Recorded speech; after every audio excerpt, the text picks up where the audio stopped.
Alors, si je vous parlais un peu de ce livre. Donc, il s'agit là de mon premier roman, parce que pour mourir, il faut être vivant. Tout est dans le titre, n'est-ce pas? Alors, c'est un roman, c'est mon premier roman, et c'est un roman qui se veut un roman inspirant, inspiré et inspirant, un roman positif, plein d'espoir, qui parle de beaucoup de choses, d'amour sous toutes ses déclinaisons, d'amitié, de la grande amitié, de coups de foudre amical, de maladie, de mort, ça fait partie de la vie, de couple, de famille, d'adolescents et de voyage. Et encore d'un tas de choses, de traumatismes. C'est un livre qui est très très riche dans les sujets abordés. C'est un roman qui se veut, c'est une histoire qui se veut moderne, puisque ça se passe en 2019. Il est raconté sous forme d'un journal intime, en fait, avec des journées numérotées, jour 1, jour 2. Et l'héroïne, c'est Océane, une femme de 40 ans, qui va être accompagnée d'une deuxième héroïne qui se prénomme Gaïa, qui a une 10 ans moins qu'elle à peu près, qui sont deux personnages complètement opposés en termes de caractère et de vie, mais pourtant très complémentaires. Elles vont s'apporter beaucoup mutuellement. Voilà. Il y a plein de petits clins d'œil. Océane, c'est l'eau, Gaïa, c'est la terre. Le combi s'appelle Miss Rainbow, donc l'arc-en-ciel, qui est aussi un pont. Un pont vers une autre vie, vers un autre moi, vers entre la vie et la mort, peu importe. Et toutes les couleurs pour la diversité de tout, la diversité des êtres, etc. Voilà. Donc en fait, brièvement, c'est une histoire qui fait du bien. Qui fait du bien à l'âme, qui fait... Bon, ça pique un peu comme on dit au début, parce qu'effectivement ça va toucher sur des sujets oui, qui nous parlent et qui nous touchent, je pense, selon ce qu'on a vécu, selon où on en est rendu dans sa vie, selon notre âge, etc. Donc en fait, c'est l'histoire d'une femme de 40 ans qui est née avec une cardiopathie congénitale. Donc c'est une malformation de naissance, rien de grave en soi jusque-là, puisque tous les ans, elle avait des examens de routine, une banalité. Et le livre commence à la page 1, elle est dans le cabinet du médecin qui lui annonce que les derniers résultats sont catastrophiques et que ça ne va pas aller en s'arrangeant. Donc il ne lui reste que quelques mois à vivre. Combien? On n'en sait trop rien, 1 an maximum, voilà. Peut-être quelques semaines minimum, puisqu'elle est plus susceptible qu'une autre personne en bonne santé de faire un AVC ou une crise cardiaque. Voilà. Donc, au sortir de ce rendez-vous, elle fait un rapide bilan de sa vie. Je ne vous raconte pas le livre, on est à la page 1. Et elle se rend compte qu'elle est mariée depuis 17 ans, mais que depuis 5 ans, elle est, on peut dire, invisible. Son mari, ayant réussi professionnellement et financièrement, n'est jamais là, il est toujours absent entre séminaires et voyages d'affaires. Et ses enfants adolescents ont le nez dans leur tablette et dans leur vie respective. Quant à son travail, elle est assistante commerciale dans une grosse boîte et elle fait tout, mais personne ne voit rien. Donc elle se dit, mais je ne peux pas mourir, puisque la question, c'est suis-je seulement vivante? Voilà, elle se sent invisible et pas à sa place. Et mais ce jour-là, elle conduit jusque sa maison et arrivée devant chez elle, elle ne veut pas rentrer. Donc elle reprend la route et sans vraiment savoir où elle va. Donc là, nous sommes à la page 2 du livre. Ça commence très vite en fait. Et c'est pour ça que ça vous prend aussi dès le départ, puisque dès le dès les premières pages, l'aventure commence. Et donc elle reprend la route et en se disant que finalement, c'est la première fois depuis 17 ans qu'elle prend la décision de partir en week-end pour elle-même et sans consulter son petit monde autour d'elle. Et après tout, qu'est-ce qu'elle risque puisque le frigo est plein et que chacun fait sa vie. Donc elle prend la route jusqu'à Biarritz.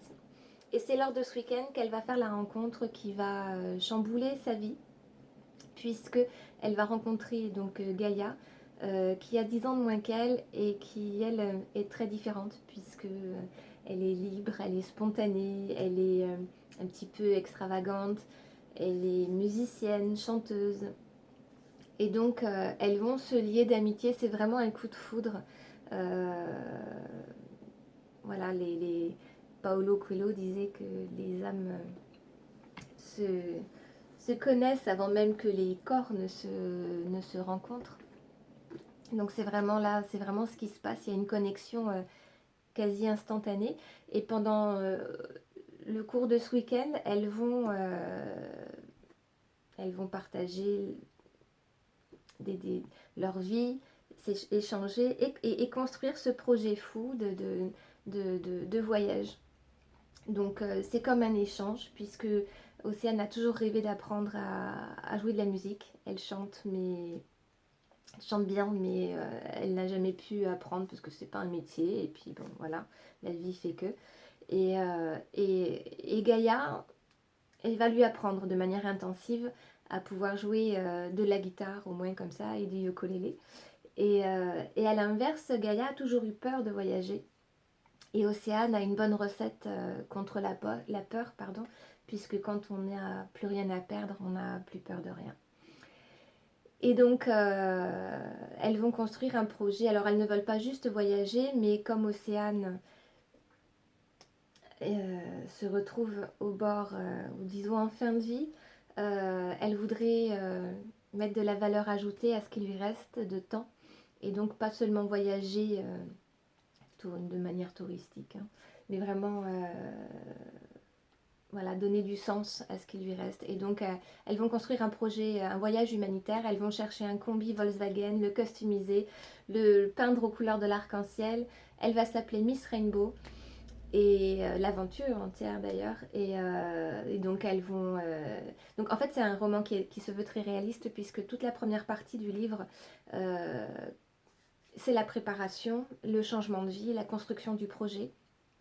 Étape par étape, comment elle va quitter son travail, comment elle va amener sa famille et ses enfants à comprendre sa prise de décision, ce qui n'est vraiment pas simple. Donc c'est pour ça que ce sont des moments qui peuvent nous prendre un petit peu, puisqu'il y a des échanges assez forts et assez corsés. Même le mari se retrouve d'un seul coup devant au pied du mur. Et, et donc voilà, et après toute la deuxième partie, bien c'est l'aventure, c'est le voyage. Elles vont traverser 9 pays. Il y a toutes les rencontres humaines, oui, parce elles vont passer quand même par les hôpitaux pédiatriques et des orphelinats. Donc ce qu'elles vont pouvoir y apporter, ce qu'elles vont recevoir en retour. Et puis plein d'aventures, puisque forcément quand on fait plus de 9000 km dans un combi, on se dit que il y a forcément des choses qui se passent. Et donc voilà, donc c'est très rythmé. Je pense que c'est de tous les retours que j'ai pu en avoir, c'est toujours ce qu'on me dit, que c'est une écriture simple, fluide et très rythmée. Donc, et sans filtre. Parce qu'effectivement, Océane a 40 ans, c'est notre génération, ça se passe maintenant. Donc, puis c'est très moderne, parce que ça parle de réseaux sociaux, ça parle de faire le buzz. En fait, voilà, leur aventure va dépasser complètement ce qu'elles auraient pu imaginer, puisque le fils derrière d'Océane, qui a 17 ans, va les propulser sur les réseaux sociaux, et ça va vraiment devenir quelque chose d'incontournable. Les gens en parlent partout, les deux petites Françaises parties au bout du monde, dont l'une est condamnée. Voilà, donc c'est une belle histoire. J'encourage à avancer dans la lecture, même si le début peut être un peu pénible pour certaines personnes, parce que c'est émouvant. C'est vraiment un livre qui se veut positif. Donc c'est vraiment pour dire que des fois, la maladie ou les coups durs de la vie, alors forcément, on ne veut pas forcément, on ne peut forcément l'entendre quand on a le nez dans le guidon et qu'on est en plein dedans, ça c'est clair. Mais quand même, il faut se donner, c'est pour dire qu'il faut se donner la force d'avancer euh, comme une guerrière, comme un guerrier, euh, aller de l'avant parce que ben ça vaut le coup, ça vaut quand même le coup, quoi qu'il en soit, et et de faire que peu importe les accidents de la vie, c'est ce qu'on en fait qui est important. C'est pas de savoir pourquoi ni comment ça nous arrive, mais ce qu'on en fait. Et, euh, et que parfois, ces choses que nous vivons sont peut-être aussi des réveils ou des sonnettes d'alarme qui vous disent que vous n'êtes pas à la place que vous devriez occuper et vous permettre de faire des grandes choses. Voilà. Donc voilà, j'ai tout ça. Ce sont des commentaires de lecteurs, j'en ai déjà une centaine. Et j'espère que ce n'est que le début. Donc vous pouvez désormais déjà retrouver le livre sur mon site internet www.les-joli-6pépette.com à l'onglet qui porte le titre du livre, parce que pour mourir il faut être vivant. Vous pouvez aussi le trouver en ligne sur Amazon. Dans le Tarn-et-Garonne, il est disponible dans 17 dépositaires qui sont librairie, tabac presse, centre culturel espace culturel du Leclerc à Montauban, à Cahors également. Tout est écrit sur le site internet. Il est en cours de référencement à la FNAC, dans les librairies de Citre sur leur base de données et sur Dilicom qui est la base de données libraire. Voilà. Donc n'hésitez pas à partager un maximum. Toute commande qui est faite directement auprès de moi, je mets un petit mot à l'intérieur et je dédicace. Sinon, prochaine journée dédicace, c'est le 12 octobre à l'espace culturel du Leclerc à Montauban toute la journée. Les 15 et 16 novembre dans la galerie commerciale du Leclerc, directement. Pas l'espace culturel, mais dans le Leclerc. Les 15 et 16 novembre. Et le 8 décembre, c'est chez Cultura. Puis il y aura d'autres dates, je pense, en novembre aussi, qui vont se rajouter dans d'autres endroits. Voilà. Je vous encourage donc à le lire. Ceux qui l'ont déjà lu, qui ne m'ont pas fait de retour, j'apprécie toujours de savoir ce que vous en avez pensé. Positif ou pas, critique, dans la mesure où elles sont constructives, je prends. Voilà. Donc, merci de suivre, merci de votre curiosité et à très bientôt.